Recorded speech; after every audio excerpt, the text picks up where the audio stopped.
We've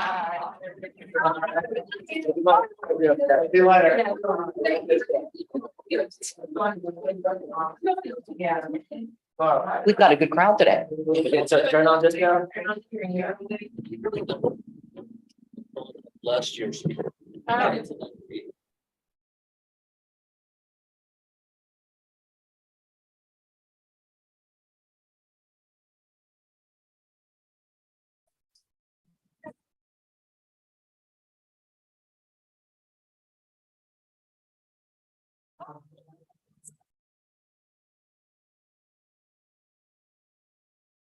No, okay, well, there's we're gonna use this mic here. So good afternoon, everyone, or almost good evening, welcome. So today, August 8th, Park Board Advisory Board meeting. I'm gonna call to order. I'm so glad to be here with everyone I haven't seen in a few months. It's been a while, so hopefully everyone had a great summer so far, and now school starting on tomorrow for Fort Bend County. So anyhow, we'll get going on this our agenda here. Well, welcome everyone. So I don't know who's online, but welcome to those online as well. So the first thing we have on here on the agenda is to ask the question, do we have any public speakers? No, sir. Thank you. So with that said, we'll move on to Roman numeral 3, straight into it. We'll review and discussion of proposed fiscal year 2023 special events. We have Brianna Williams, event production manager, presenting.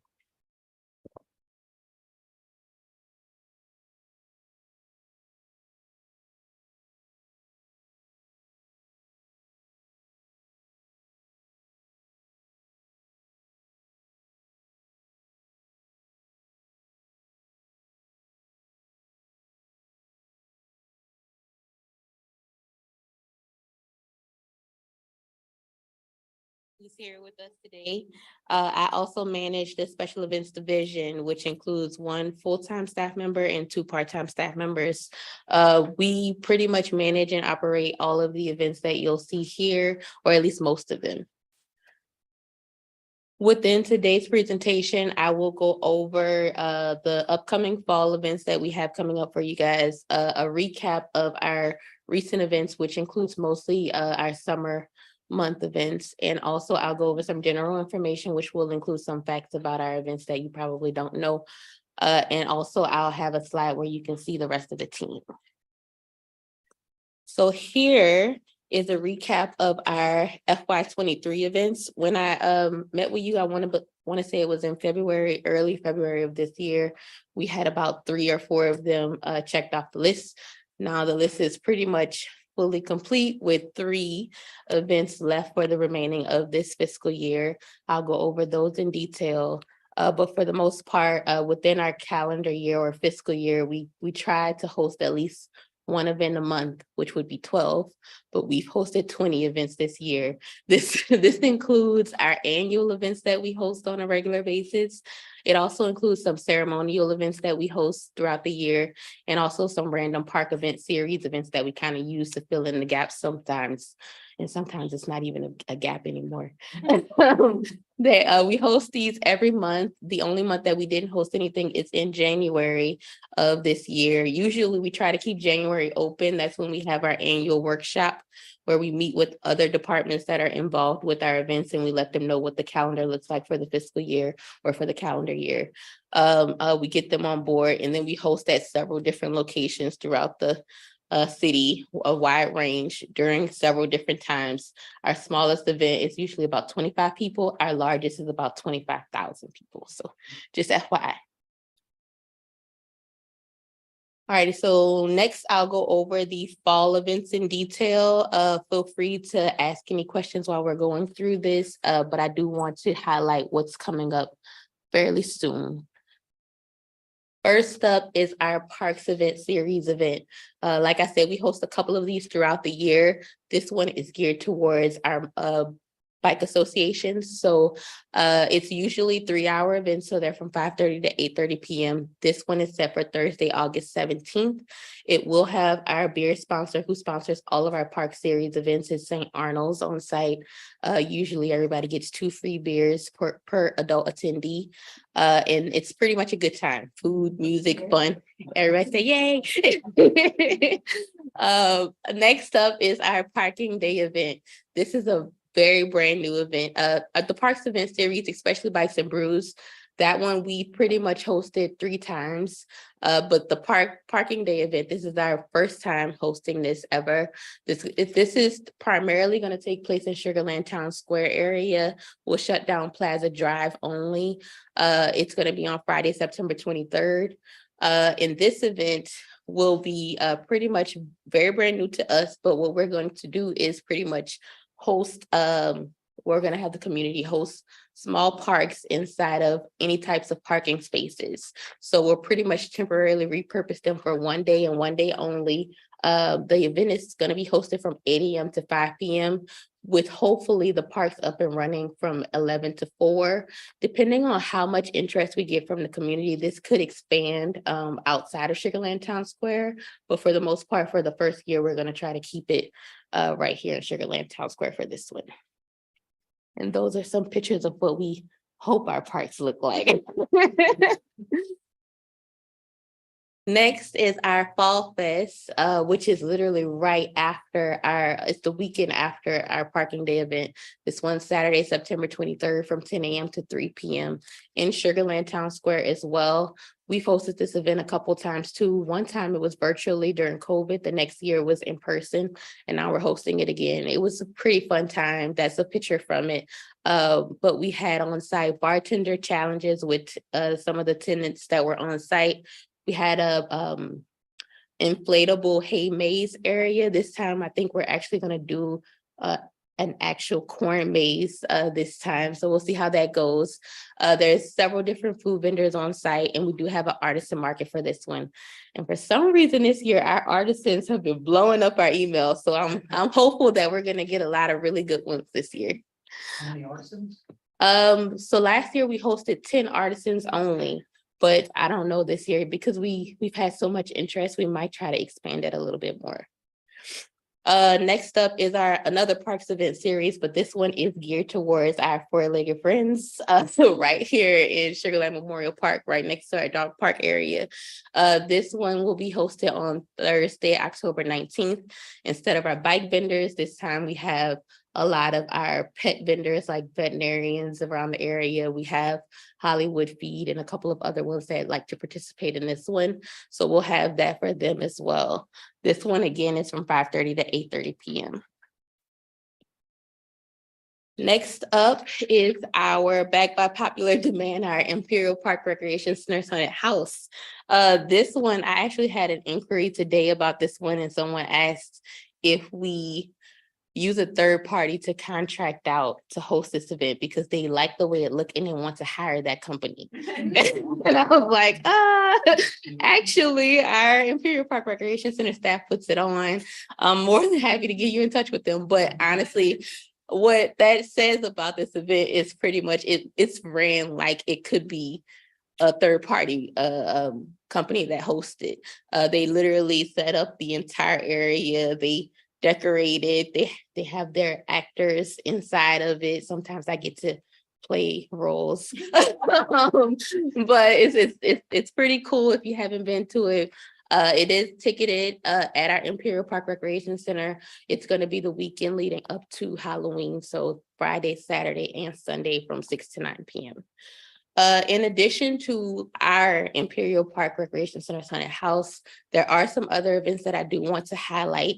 One being Halloween Town. This event, if you've been around long enough, you know that this event actually used to be our event. It was hosted right here in Sugarland Town Square. But now it has successfully transitioned over to our Space Cowboys. It's put on by Constellation Field now as a third-party produced event. This event actually outgrew the space here in Sugarland Town Square with about 15,000 people in attendance just for that 4 to 8 p.m. is when we used to host it. So what we did was we were like, we have to find somebody who will take this from us and host it where they can ticket it and also fence it. So they took it over gladly and they're still hosting it. Happy to say that it will be hosted on Saturday. I want to say October 29th. So keep that in your back pocket. Also, Go 8 may be hosting a Fright at Height event. So I do want to mention that we've pretty much looked at their website and seen where they are hosting this in several locations. I don't know if they're going to host it in Sugar Land, but I do know that this would be something very cool to be on the lookout for if it actually happens. They also would have trained actors that would play certain roles while people are swinging from different branches in the trees. So pretty cool.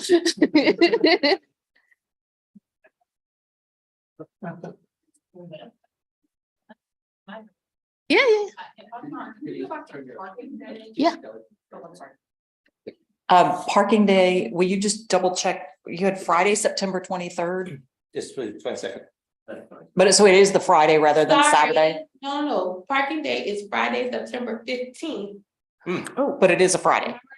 That sounds right. 15th, I think, if you look at the calendar, and it is a Friday. Okay, Yes. thank you. You catching my error. All righty, now we're going to recap some of our recent events. This will include most of the events that happened in the summer, also including our Memorial Day ceremony. So up first will be our Memorial Day ceremony. This year was a really good year for us. It was well attended, and we also had several different new elements that we haven't hosted in the past. So I do want to bring those up.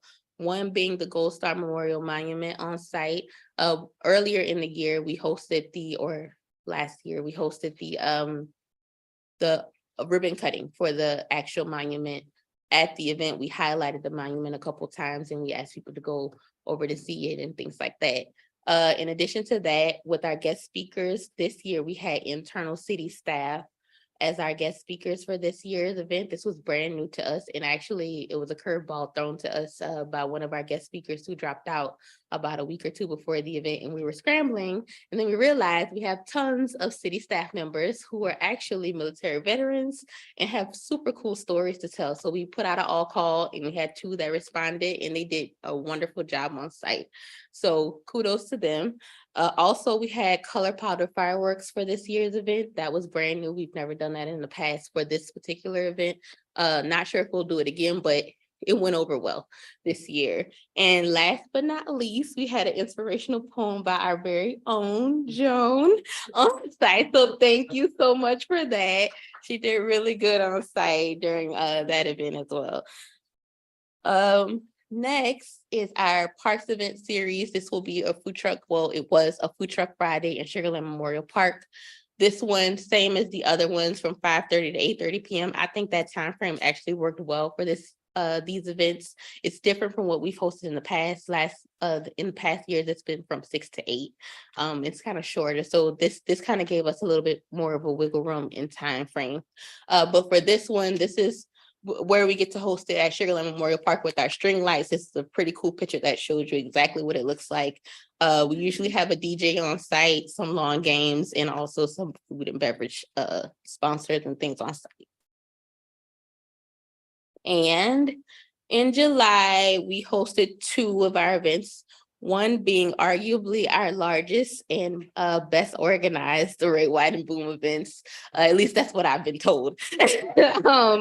On site for this one, I want to say we had 3 Parks board members, and I don't want to miss anybody, but I want to say Hojin was on site, Gilbert and Tracy, if I'm not mistaken. So I do want to recognize that you guys were on site and announced by our mayor and everything on stage. And obviously this is always open to any of you. If you ever want to come on site and just be one of the VIPs in our hospitality area, it's definitely there for you. But this one's and sometimes people just want to stay away because the crowd is so big. 25,000 people on site for this one, with food, family, and fireworks being very large for the area. But also this year, our children's activities kind of took the stage. We had everything under the sun. We had jugglers, magicians, rock walls, laser tag, inflatable laser tag. We had everything. We had 3 different companies on site, and they all did very well. We had a lot of lost children because of the fact that we had so many actual games on site, but they were found very quickly and reunited with their families. But yeah, they would get inside of those inflatables and get lost. And then next is a smaller event, but definitely still of importance. Our Brook Street Bridge mosaic expansion is now officially complete. We hosted this with an artist dedication, I want to say 2 years ago when they completed one side. Well, now the entire thing is complete. So we had the artists come back out and we did have a ribbon cutting for that one. And that's one of the pictures from that event.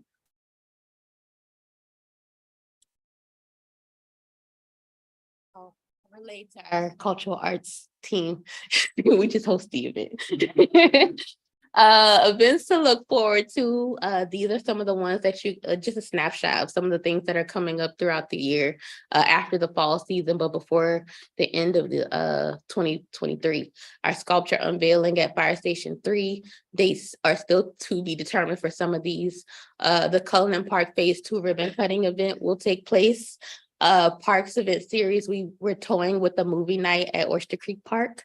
And then we have the 2 in December, our Christmas tree lighting event, and also our popular senior holiday gala. So those 2 pictures you can see right there.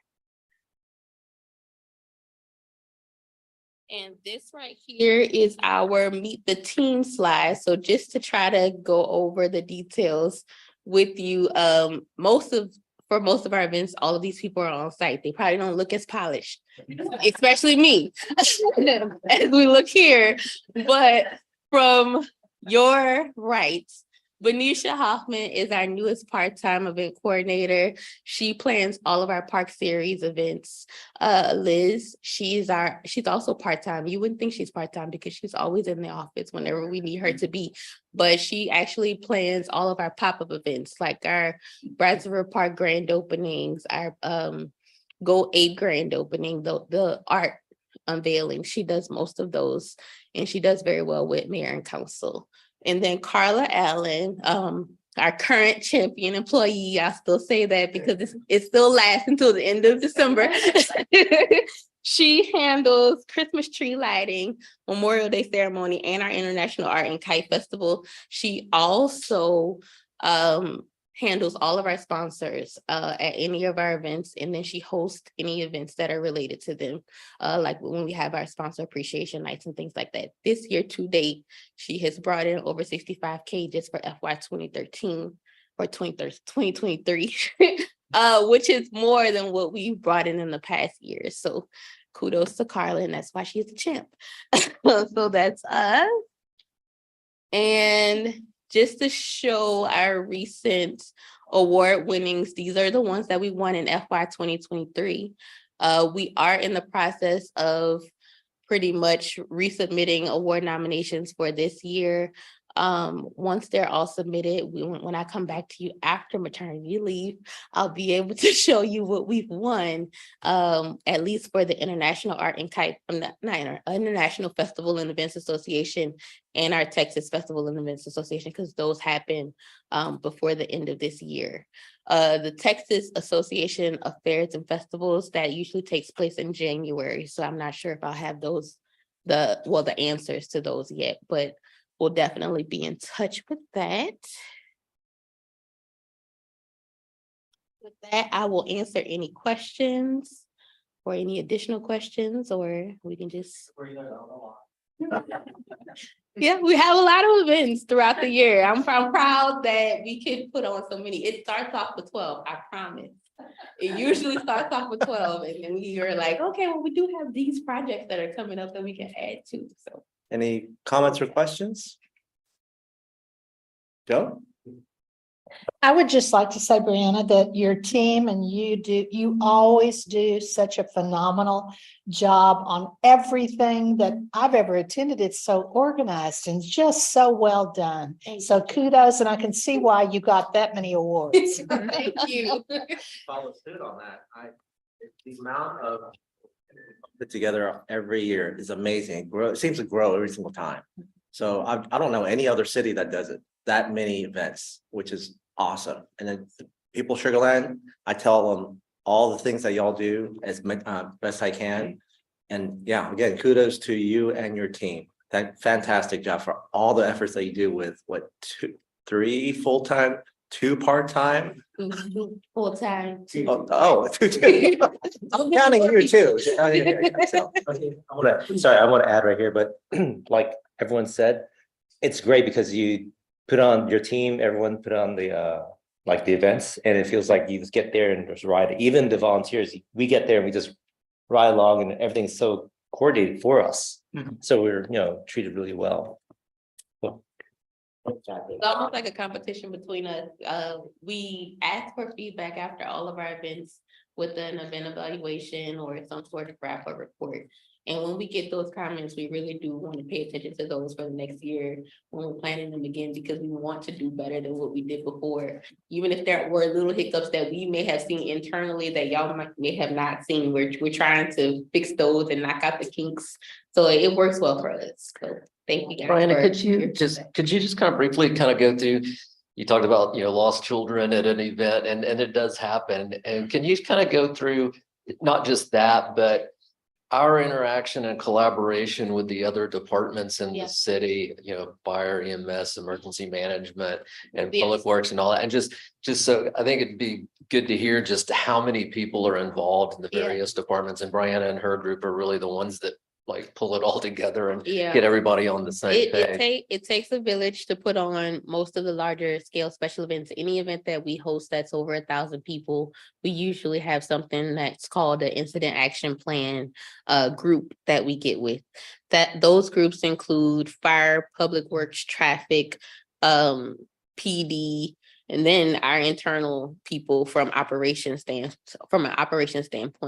Any event that's over 1,000 people usually takes us about 3 months to plan. When we start the planning process, it's fairly early where we're getting this group together and we meet at least twice or 3 times if necessary, to where we would go over the plan of action with our emergency management department. And she pretty much, or I call her she now because it's Caroline Egan, who's helping us right now interim, but she will pretty much go over all of the details. She would come up with the plan of how we're going to execute lost children. We talk about the external street and road closures that's needed. We fill out applications with TxDOT.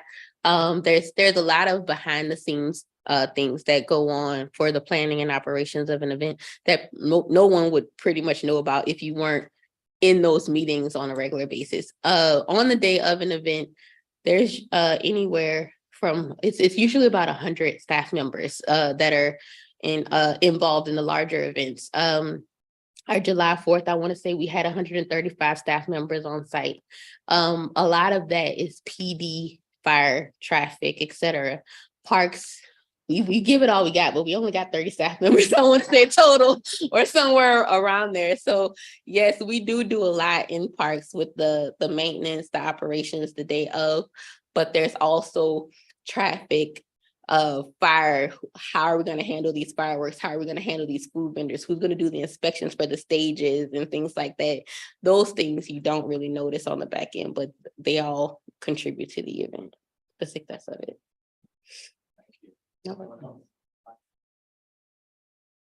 So you probably already have metrics that show that, I guess, yearly an increase in the different events. So how long does it take for you to find, if you need to offload to like you did with the Space Cowboys, how hard is it to try to find someone to take over some of the events that are trying to grow? I can imagine that'd be difficult because you'd be limited, right? It's not often that we would offload an event. We try to keep them self-contained as much as we can. Halloween Town was around a long time. It used to be Boo Bash at our community center, which is now our senior center. And then it transitioned over. Before it transitioned to any third party, we transitioned it out to Sugar Land Town Square because we felt like it was a larger area where we could host it better. So it went from 500 to a couple thousand, and then it just kept growing and growing year by year. Well, we hosted it at, I want to say 12 to 15,000 for multiple years. It stayed there until the tenants that are here were like, look, we got to do something with this. So that's when we reached out to other people to see who would be open to the possibility. And during that time, we also were pulling our July 4th event from Constellation Field. So it made sense to put that one over there if we could.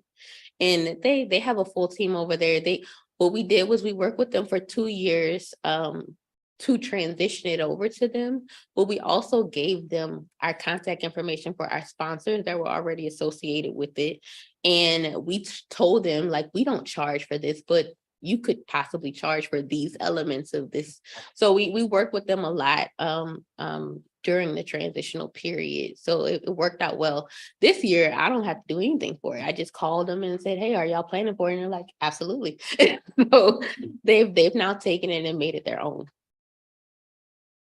Great, thank you. Right. All right, next item we have on here under the workshop is review of and discussion of the money game exercise for the senior center needs. Finland Du, Parks Development Director, Manager, will be presenting. Hi, good evening. I have seen all of you many times, so I'm not going to introduce myself. Today, we're actually going to have some fun and play a game. It's called a money game. So I'm just going to give a little bit of project background overview so you kind of know the context. A couple of years ago, we started the senior center study project in-house and conducted a series of public engagement activities in order to get some feedback from the general public about how they think of what the new senior center will be. So that's the open house number one.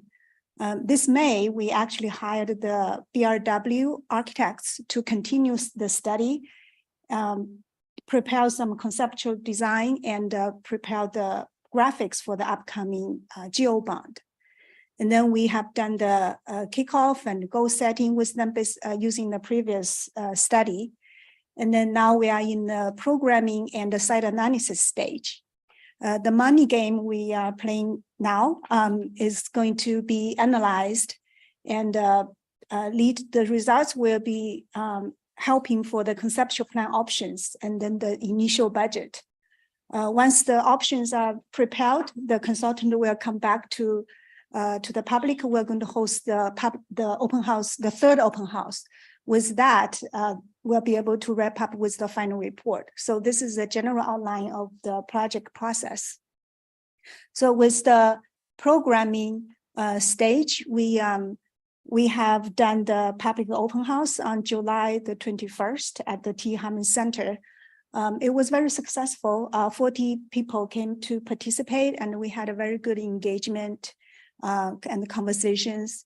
And then in order to provide more opportunities for the people who couldn't come on that day, we had the survey available at the T. Harmon Center from July the 21st to August the 1st.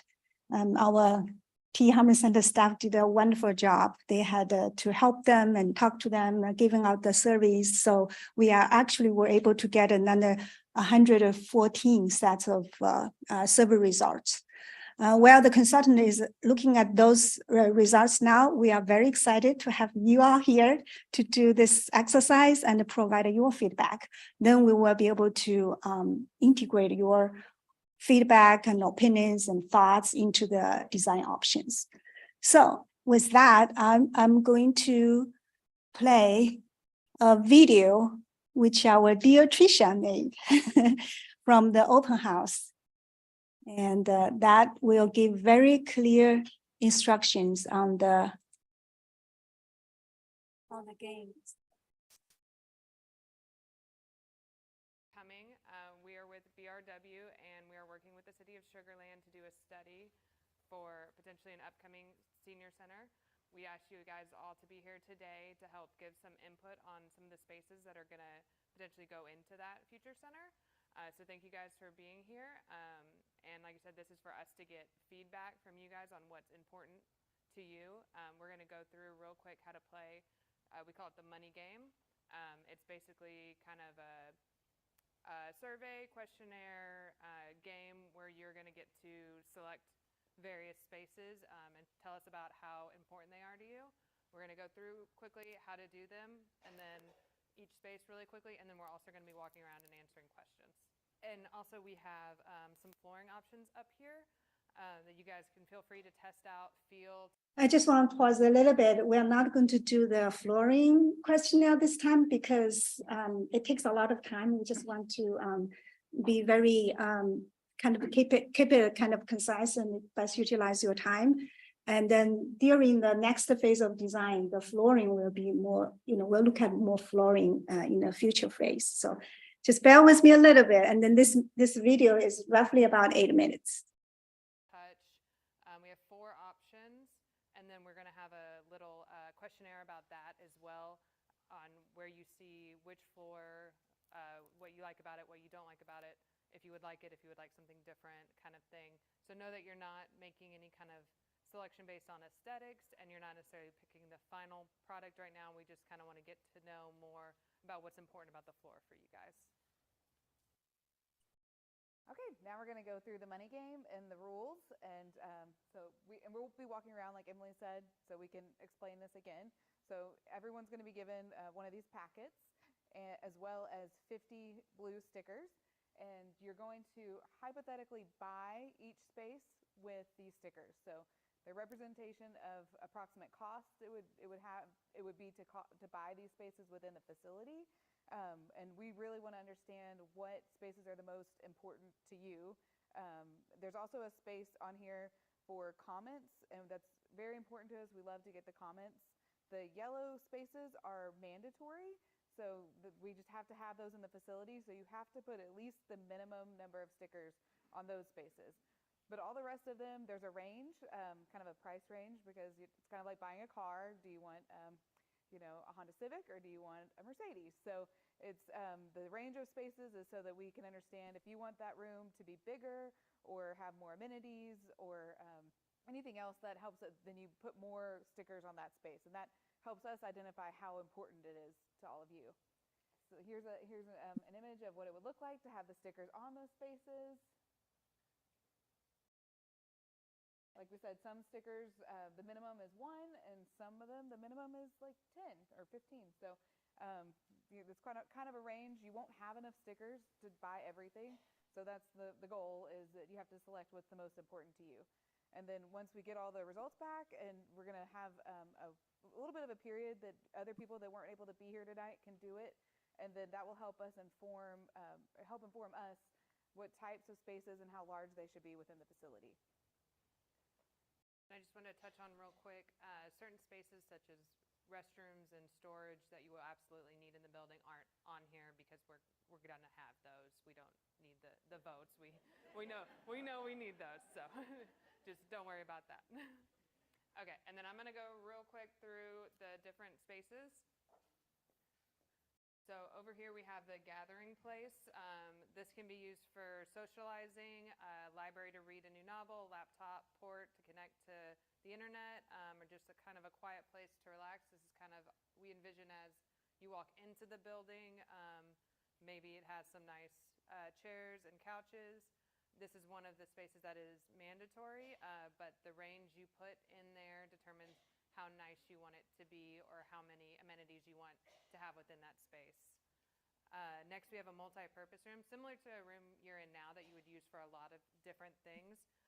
You can write on the comments if you'd like what activities you would like to do in that space, and that'll inform some of the different design elements we might need. And then same kind of thing, you can add more stickers if you would like it to be a bigger or especially nice room. Another one we have that's mandatory is the kitchen. We'll need it to operate the facility, but more stickers will say, maybe we want it to be a larger, more open kitchen that we could have cooking classes in or something like that. Another option is a wellness room. It's a private room that can be used for counseling, health screening, immunizations, blood pressure checks, things like that. That'll be a smaller room, but focused on wellness and privacy. Another option for a room is a movie room or a multimedia type of classroom where we can screen movies in a theater type format. That one is not mandatory, but you can select that one, and then it also has a range based on how nice you would like the room to be. Game room, that's a space for pool tables, ping pong tables, card tables, dominoes, things like that. A game playing room, we could have a dart board. Feel free to put in the comments the kind of games you might want to play there. Next, we have a library. This would be more of an quiet area to sit and read, maybe have puzzles, personal electronic charging stations, different things like that. There's a coffee bar, potentially could be adjacent to or somewhere else in the building, somewhere where coffee would be ready and you could serve yourself. Could have a mini fridge, could have a sink, depending on how many stickers you assign to it. Just tells us how nice you want it to be. Cafe, this is more of a place to purchase prepackaged food from. Fitness room, room for workout equipment like treadmills, bicycles, free weights, things like that. A dance aerobics room, this is a room specifically for, as opposed to the multi-purpose room, which would be used for a lot of different things, this one's specifically for dance, aerobics, yoga, classes like that. We have a classroom wet option, which would be a classroom with a sink where you would do for arts and crafts that can get a little messier, pottery, painting, things like that. And then we have our dry classroom, which would be more like quilting, drawing, perhaps scrapbooking, jewelry making, things like that.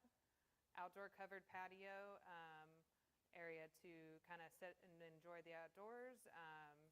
Perhaps have a rocking chair, maybe have a picnic table. Outdoor pickleball court. It's an outdoor pickleball court. Outdoor trails is another option you can have. So it could be a walking path, benches along it, maybe shaded. Again, however many stickers will determine how many amenities we have for that. And then an indoor walking track. This is a walking track within the facility. A lower number of stickers would tell us maybe this is a stripe along the floor. A higher number of stickers would tell us maybe this is a second floor to like a gym area. And so you would have an elevator to go up and you'd actually walk around the second floor of the building. A gym, an area for indoor pickleball, basketball, chair volleyball, things like that. And then we have a pavilion, covered space with seating tables. Could be used for events, things like that. And then a indoor, outdoor, so separate building, but a potentially with like roll-up doors, swimming pool. Also wanted to explain the flooring questionnaire. So we're going to stop at the flooring because we're not going to do flooring. The majority will be those amenities that we would like you to use your budget to vote for what the program for what priorities you think this.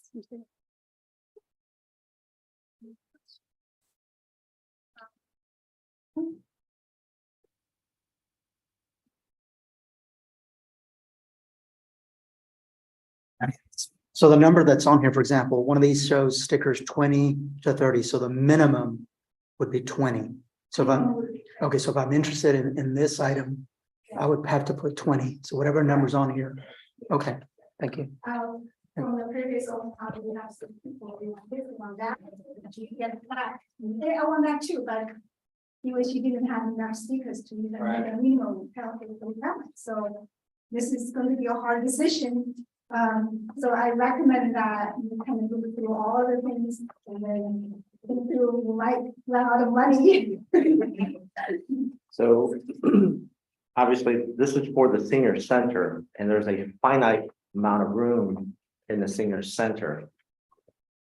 Are we talking about also maybe expansion of that building or? Yeah, well, at this stage, we are talking about the programming. For the actual building, part of this study is to decide either it's an expansion of the current building at the current location or we need a new building. That will be coming back with the conceptual design option. Okay. And then the consultant has already done the site analysis with the pros and cons. We will come back and then do your review when we get to the point. Great, thank you for clarification. Sure. I think I had mentioned this before, but is it Lifetime Fitness? I can't remember which fitness it is on 59 near Sugar Creek. 24, is that the one that closed? Okay, yeah, it's been closed for a long time. Is there any chance of leasing the building like that? Yeah, we have been had quite a lot of discussions and the studies on renting like empty boxes or empty retail spaces.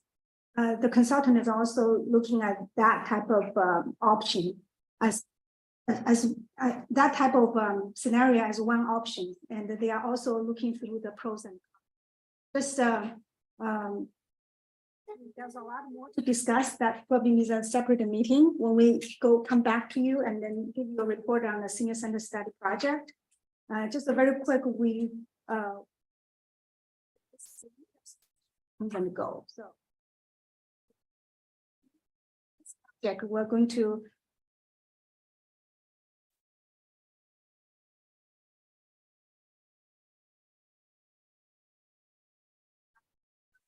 and the construction documentation. And so those are a few years away. By that time, which building is available, we are not sure right now.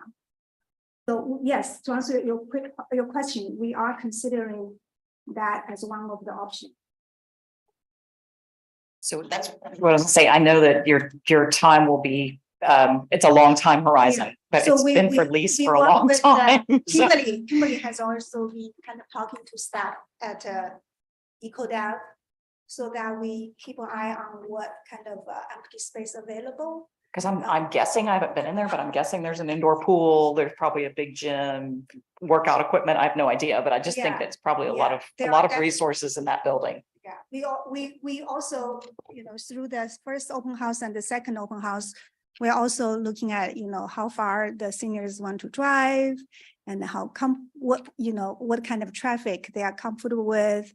And then if they, what kind of adjacent land uses they feel comfortable about. So there's a lot of discussions on that too. Yeah, but we are looking at that. So thanks for bringing this up. The last question regarding the stickers. If Mhm. it says, for instance, 4 to 8, does Yeah. that mean we have to say maximum of 8 or Could you tell me which one is that? a fitness room? Oh, fitness room, yeah, Yeah, there's Uh, it says on the sticker side, Yeah. between 4 to 8. Does that mean Yeah. we're limited to 8 only? I don't think we are limited. If you want a grand fitness room, 50. you put 10 or 12, I think we would see that. Okay, Yeah. thank you. Gotta have a minimum of 4. Right, but Yeah. but the maximum, I'm talking about the maximum. Yeah, I think you can go past the. Okay, that's my question. Yeah, that's maximum is what we suggested for sort of this level. But if you want to exceed that expectation, you can put in more dots. Okay. And then suddenly you will lose dots for some Big other spender. things. Yeah. That's right. Yeah. One for the goal.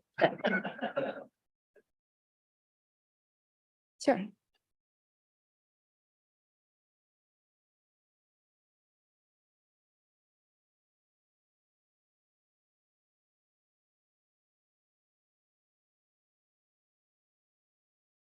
Oh, indoor pickleball court.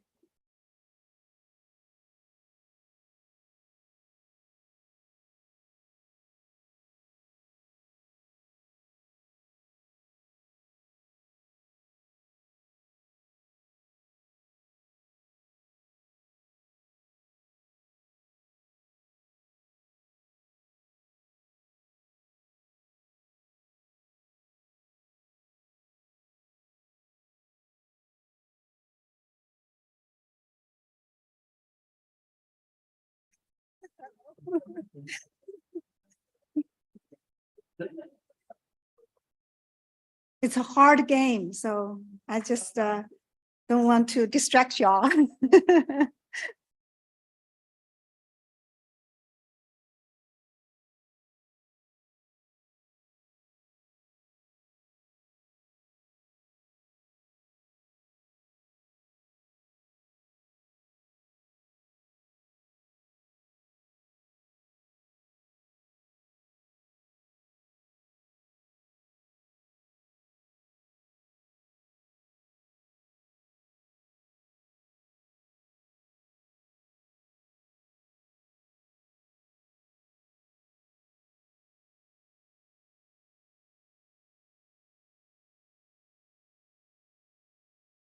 you have any specific comments, you can add those too in the comment box, like if in the game room, you feel like we need three, three card tables or, specific things within these rooms, you can feel free to add those in the comments.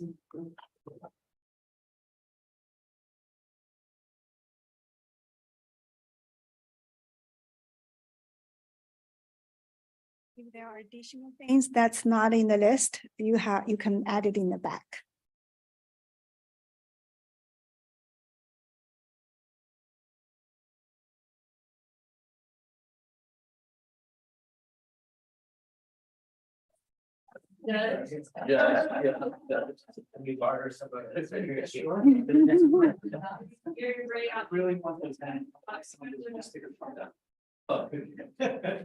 On House Street.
Five more minutes.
It's tough. Yeah.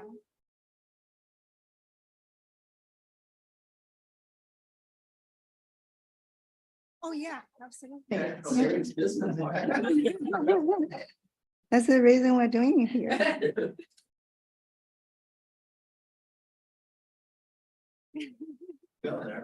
We are trying to. I did it at the open house, so everybody counts, everybody's opinion matters. All right. Yeah.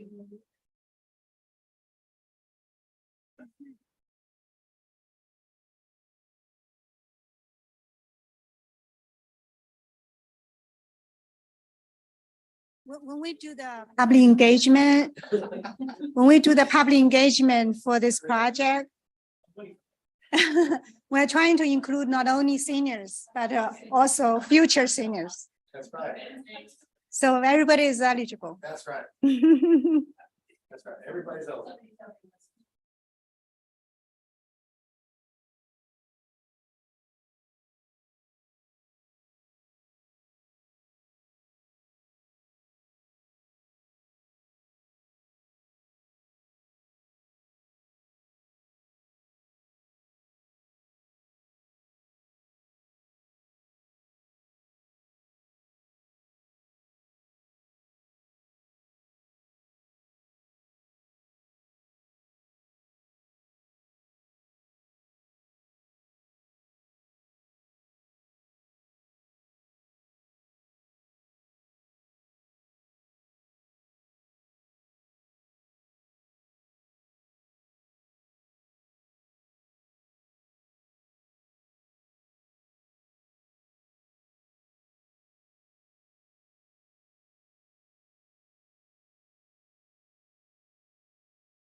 We are.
or comments regarding to what we're writing and providing?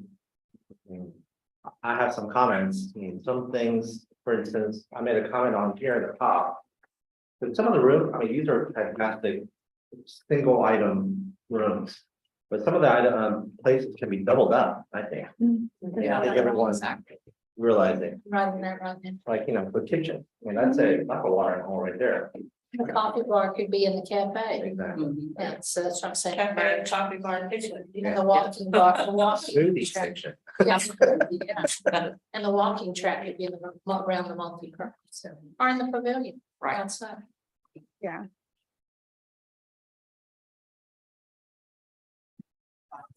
Yeah, I think those are all good comments that you can. Right here. Oh. I've got a little bit of that. Combine it and make a full one. So I think we staff and the consultant, we work together. We originally had a lot of feedback from the PARCS, the 2018 PARCS master plan. And also the first round of public engagement, we got a lot of comments. So, and then our Key Harmon Center staff, they also take feedback from the seniors from, they have a box over there, they always take feedback.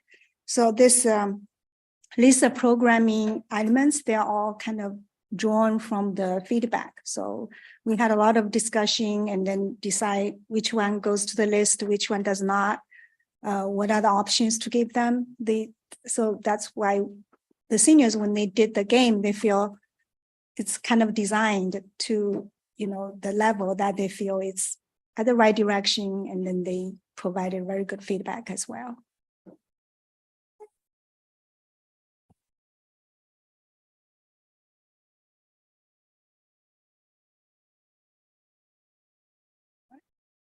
Well, thanks for all your hard work. It is 6:27. I don't know if we just maybe any one of you want to share maybe a couple of thoughts, like when you go through this game. Does anyone have comments? I mean, I made the first comment, because some of these rooms can be doubled up, maybe even tripled up in terms of the functionality. of it. Right, yeah. Yeah, I mean, I just want to add that, yeah, from what Hojin said, that you can really add in and double up and triple up. I think like even like the multi-purpose room, you can put in so many different things, because you hate to put something small because it's not utilized every moment. But yeah, so save your money. Yeah. Yeah, but to piggyback on what Andy just said, though, I've been to places where I'd like to sit in an area, but it's already occupied. So let's not also make it too small. Like I've noticed on some of these photos, like the gathering place, 4 chairs and 1 sofa, maybe that's 2 families, but what if there's 3 or 4 families that are there at the same time? Where are they gonna sit? So let's not make, cram too much or not have enough space for all the people that are there. Like in the workout room, we don't want just 1 bicycle, for example. Anyway, that's my comment. Thank you.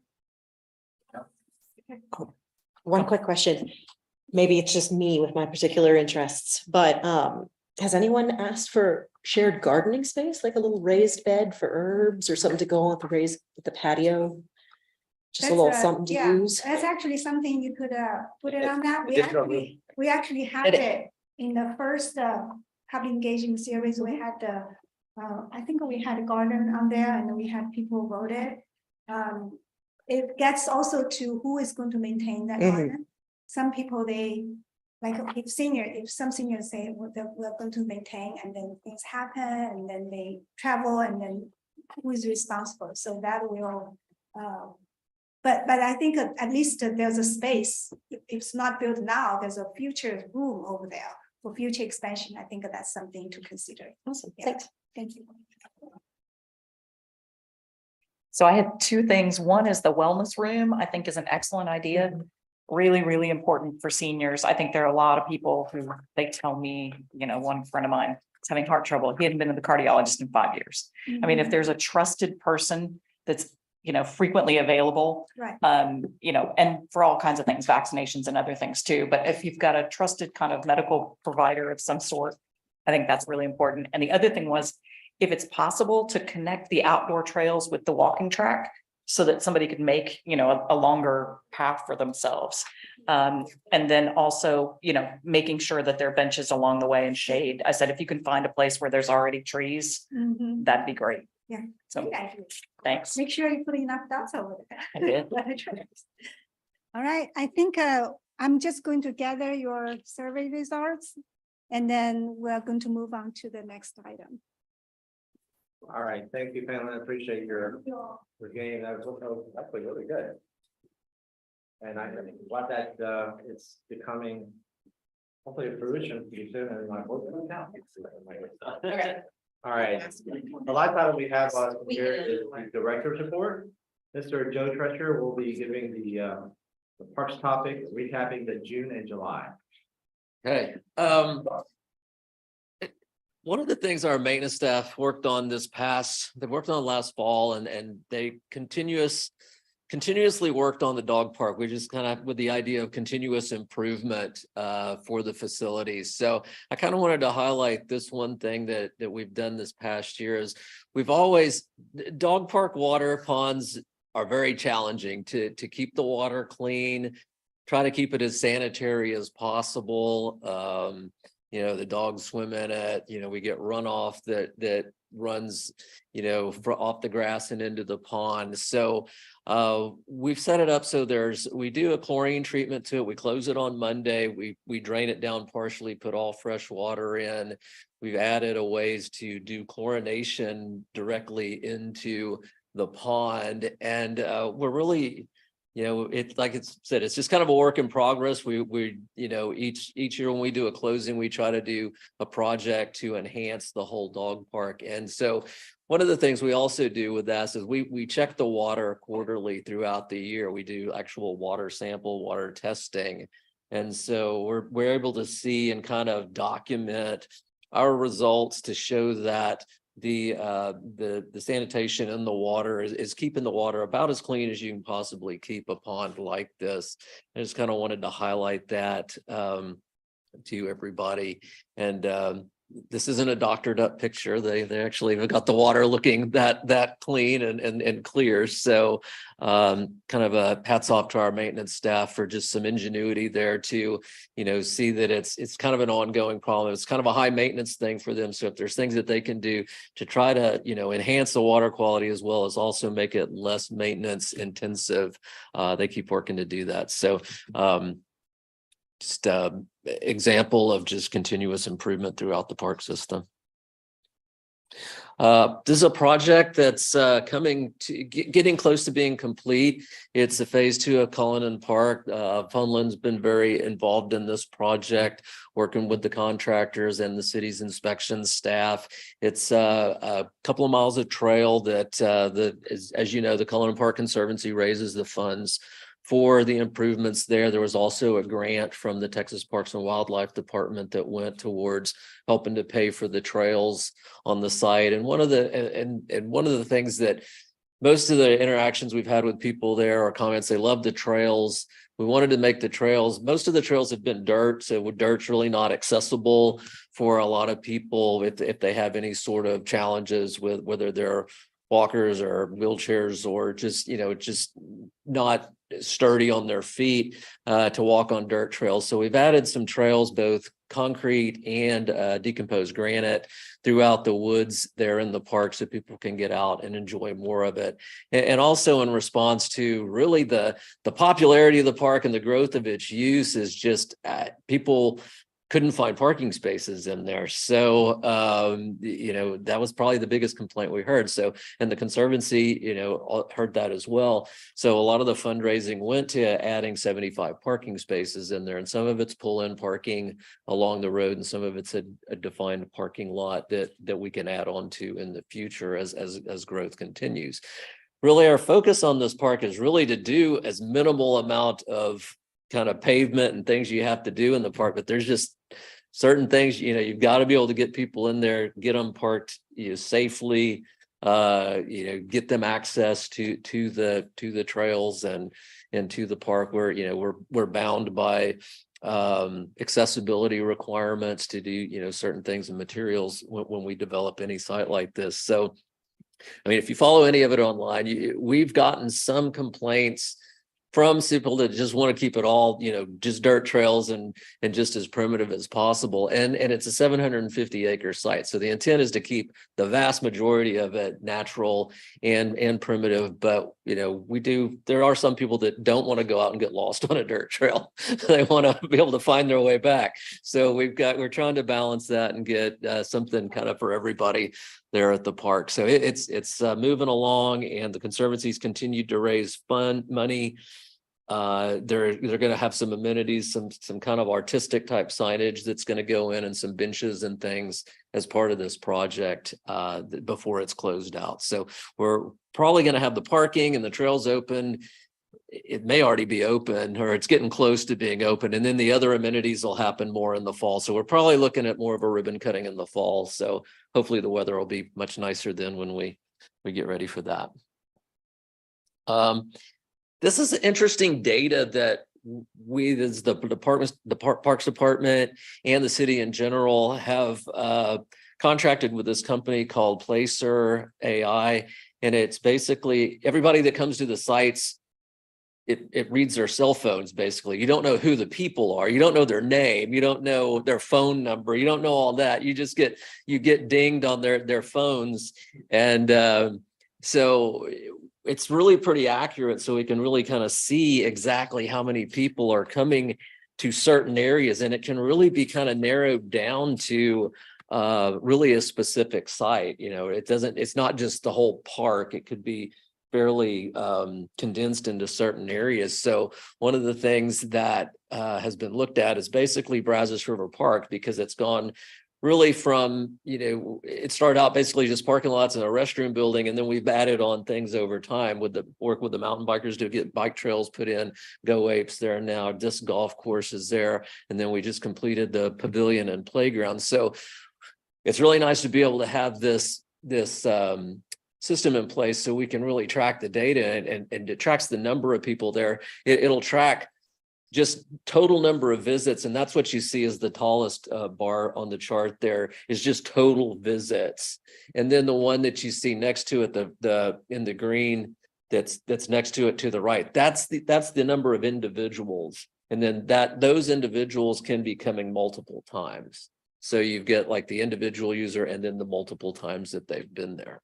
And so we also looked at it from the standpoint of the pump track, which we opened in the spring. So we saw a little bit in 22, and the area that reads for the pump track is the parking lot and then where the track itself is, but not really the whole festival site. So when we had events out there in 22, there were some numbers that got picked up within that zone.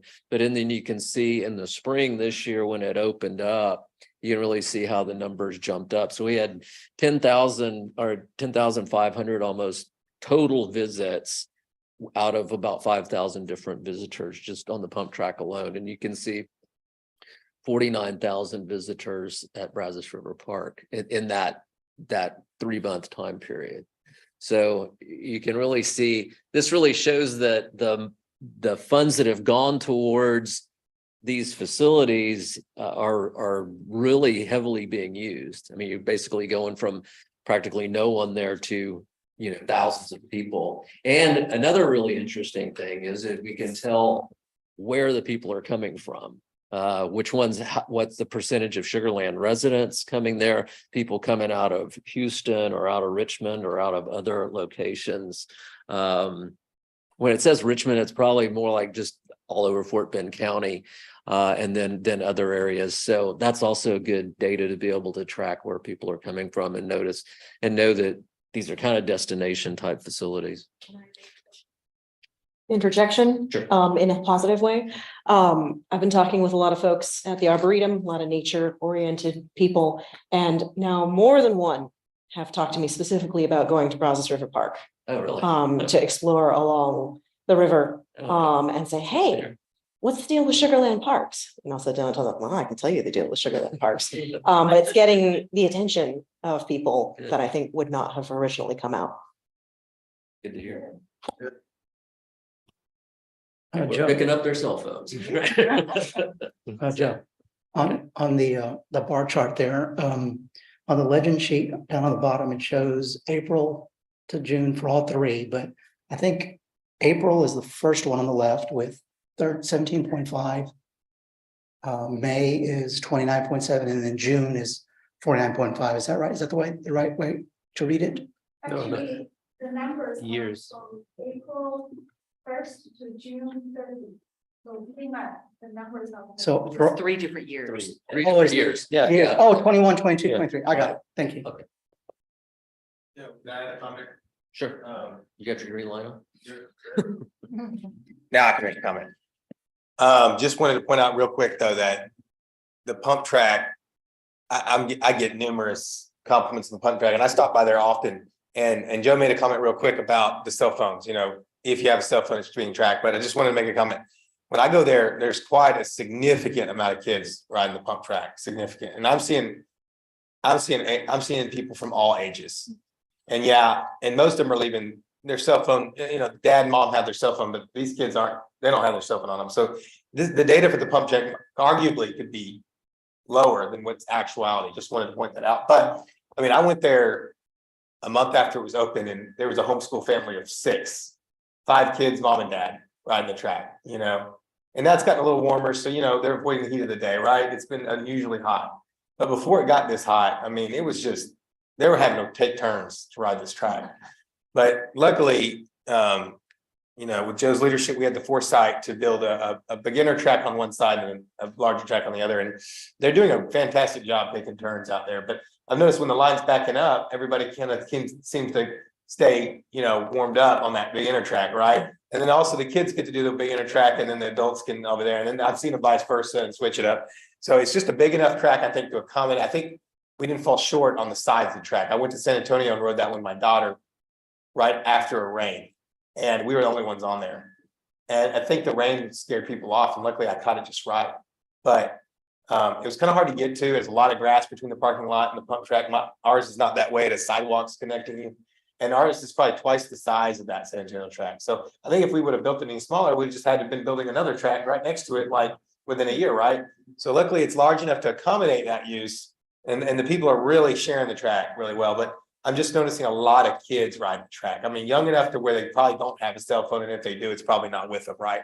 So the numbers might be a little bit lower, but it's just fun to see what diversified that track is. It surprised me how diversified it was. So fun project. I'm just curious about like how you track the origin of the cell phone user. Is that by area code, or is that by like where the phone's registered? I think well, that's a very difficult question. You kind of need a data scientist to answer. Okay. I try to contact Placer.ai staff.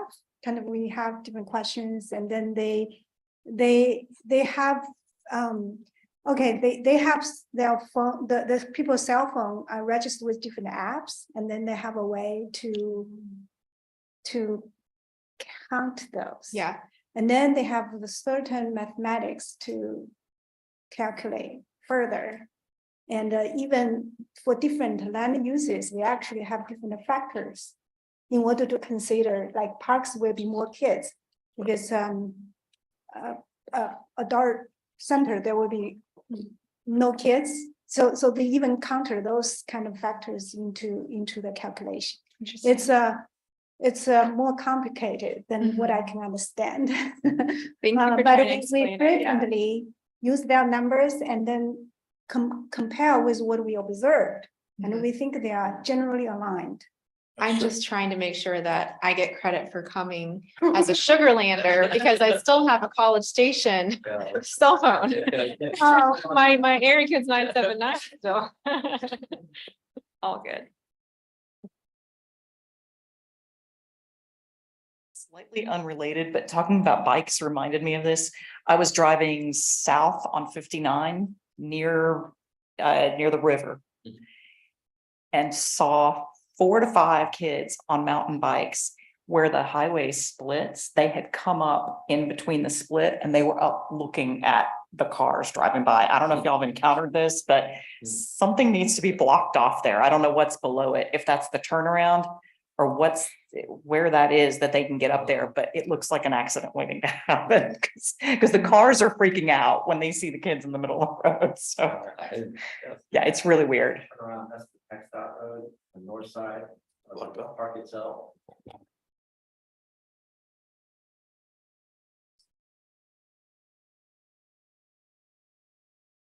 Well, there are trails on both sides of the freeway. And so they go underneath. In the middle of 4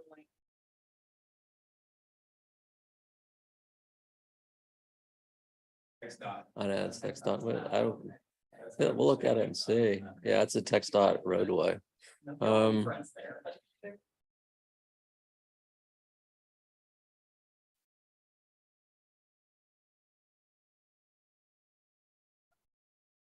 I haven't seen it happen, but they must be just going up. Yeah, it's kind of very. It's fairly, it's tall, it's very steep, tall. Anyway, we'll look into it. We'll look into it. And maybe our police liaison's aware of it, but we'll look into it.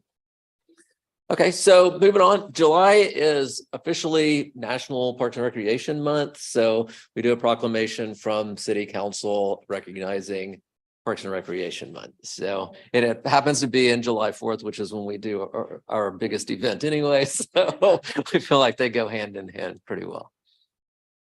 And then our summer camp program, years ago, we used to operate summer camp with like a more traditional day camp when there weren't that many providers around the city of Sugar Land. As Sugar Land grew, got to have more providers for day camps and things and just daycare centers.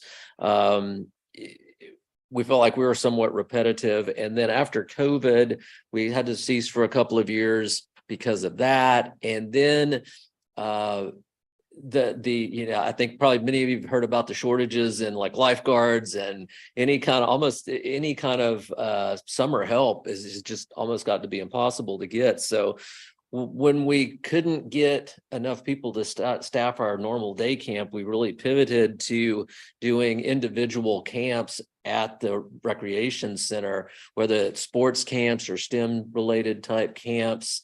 There's a lot of instructors around and organizations, they're looking for places to put on these type of camps. So our staff reached out to various vendors and individuals who would put on these camps. And actually we ended up probably with more participants and more people involved in it than we did with our traditional day camps. And so we've had everything, basketball camps, volleyball camps, various types of educational camps through the summer. So this is our second or third year to do this, second year to do it this way.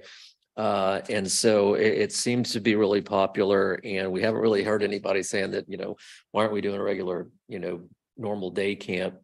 But because these type of camps have been very popular. So we anticipate continuing to do that into the future. And then this is an interesting vendor actually reached out to Kimberly on this, on a kayak kiosk. And so it got completed. I think we talked to y'all about this at one of the previous meetings and discussed doing it. So they finally got their permitting done. It's permitted by our watershed management engineers here with the city to make sure it wasn't causing any obstructions and that sort of thing. And so they got it in place, and you've got kayaks that are 2-person kayaks or a single kayak. And so people go up there, I think you read off a QR code, you pay for your kayak and you sign the waiver form and you pull your kayak out, and then our staff, William and company, said, well, we really need a way to get people in and out of the lake other than just like sliding down the mud bank here. So they found this floating dock, and and our staff put it out there. I thought this was really, I'd never seen one of these before. Like, so the boat can actually, you can actually set it in here, get in and then kind of push off. Or when you come back in, it's got these little notches in here, you can come up in the kayak and then kind of pull yourself up. Those little notches. So you don't, I mean, if, you know, chances are you can get in and out without getting your feet wet or muddy. So it really working out well. The only downside to it is when you have a drought and and no rain and the water doesn't have a good makeup source on it. Unfortunately, right now our water is really low. So we're hoping to, we're looking at and we have a water well on this, but it doesn't really keep up. So we're looking at other alternative sources to try to get a more permanent, makeup water in it. You know, it hasn't really gotten this low since the last drought in 2011.